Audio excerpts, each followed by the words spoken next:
So this is my Master Study, Claude Monet. Since this is very skinny compared to this in terms of ratio, I'm probably gonna cut off a little bit of this to get my proportions a little bit better to fit this canvas.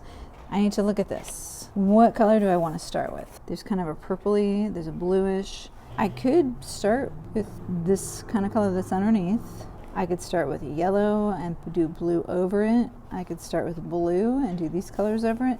I have a lot of choices. I don't know exactly how Monet started this, but what I want to think about is what colors do I feel like I'm going to do last in terms of making them pop. I feel like I'm going to do these oranges and yellows, this kind of reddish rust color. But considering that my high impact is going to be these warm colors, then I'm going to prime it with a blue. So I'm going to aim for something either in this range. I can be real loose with it. I don't want to be textural. So this is going to build up with texture. So I don't want this to be too thick in the background. So remember, when you're mixing colors, we keep talking about movement and making sure that we don't have flat areas of one color. As I mix them together, I'll have some lights and darks. I don't have the exact same colors that Monet painted with. We're limited with our color choices, but that doesn't mean we're just stuck with one color, blue. We're going to try and match colors as best we can. So I'll mix up a few different kinds of blue. If I take the blue and add white and then a touch of red, that gives me a grayish kind of color. Bluish green with a little bit of white in it. I'm going to start laying it down on the canvas. I'm trying to get reminiscent colors. I'm not going to worry about the top layers yet because I'm going to go over it with a little bit of a purple, that sort of thing, almost like a greenish yellow. So this is just a kind of a base that's going to be behind everything else. Remember, you're not going to just take tons of paint and do real thick. I'm grabbing some paint and kind of brushing it across, mixing up my brush strokes so I'm not just solid. Sometimes you need just like a touch of water. You can see how that makes it a little bit fluid, but beware of something like this. This is too much. It's a good idea to have a paper towel or something, but you can see the difference between this, where kind of staining the canvas right here versus painting on it. So if this is what it looks like, that means you have too much water going on.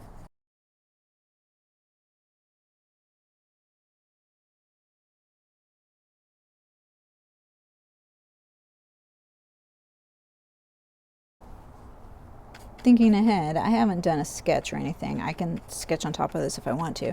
I can also be a little intuitive about this. So as it's still wet, right now I can drop in a little bit more color. I can also check and see if there's any white areas that I didn't quite get. What I do is kind of drag across, just barely getting a little bit of the dark. And so with a real light pressure, real gentle touch, I can go in and drop in a little bit of that darker blue. This is also when I can think about the next steps, because while it's still wet, is there anything else I want to integrate into this color? Obviously, I'm still going to go over it with other colors, but is this when I want to start putting in a little bit of the purple in the sky that we talked about earlier, because I don't want too solid. Right here, if you noticed, I started just going vertical strokes because that's where the building is going to be. This is one of his paintings he did in Venice. The water is going to be a lot darker. It's going to have some darker greens, some darker blues, like some more purples. Now, while it's wet, I can start mixing up that green and giving it a little bit more of a bluish kind of a sheen. I ended up making the bottom part green. So remember, as you're doing your background, you don't have to just do it all the same color. Obviously, you can kind of think of what's underneath the different areas.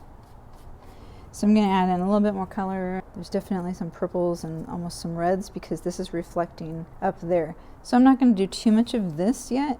Even, this light blue, I'm not going to worry about that because I need to get the elements first so that I can make sure that the reflection matches up.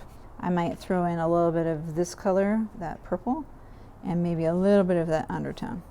And then I'm going to let it dry. So now I have to decide if I want to sketch this out and measure it and grid it. Then once this is dry, now would be a good time. So you can see this is my first layer. You're trying to get some variety. So there's a little bit of kind of a purplish, a light blue, kind of some green. I added a little bit of like a darker kind of maroon. So right now, if I'm cutting off a little bit, the bridge is going to be about right here. So this building is going to be right up here. That tree will be up here. And then this building will be here. So even if I'm cutting off a little bit at the bottom, I can still figure out where is the middle. So the middle of this is about right here, just shy of this building. So like where I kind of started those vertical marks, I guessed pretty well. The building's going to be about here. These other buildings will be in the background. This bridge here in the foreground. I have a rough idea where everything is going to get placed. So when you're mixing, remember, take a little bit of yellow. Yellow is a weaker color. Depending on how much I want this to look like ketchup and mustard, I can get a real nice bright orange. What I might want to do is mix up some orange, and then I'm going to load my brush up sometimes with some of the orange, some of the yellow. So mix enough that you have enough to work with here. It's alright if it's not 100% mixed together, if you don't mind that streaky kind of a look. So now if I'm going to block in a little bit where that one building is, I don't want it to be solid. So I'm not going to and just color it in orange. I'm going to come in here a little bit looser. Some yellows tend to be a little thinner, but also they don't retain the brush strokes real well. So really experiment, see how you can get this.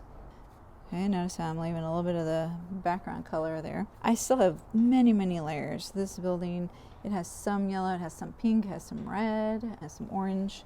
So I have a lot to go. Dragging, remember, basically dragging across like this and like almost lifting up. Real light pressure. Whichever direction I feel like I want it to be heavier at, I start there. So now I'm starting at the bottom and then I'm lifting up as I go. Or if I want to drag it out at the bottom, this way. So with acrylic, I do need to think back to front also. So right now I'm starting on the side building, but this is actually behind it. So what I need to do is block in this, so it's going to be a little bit yellow but blue, and then block in, you know, some of this, and then start working back to front. So I need to get this area in next. Don't worry, this is not going to stay this yellow, but go ahead, start blocking in your next steps, and then we'll come back.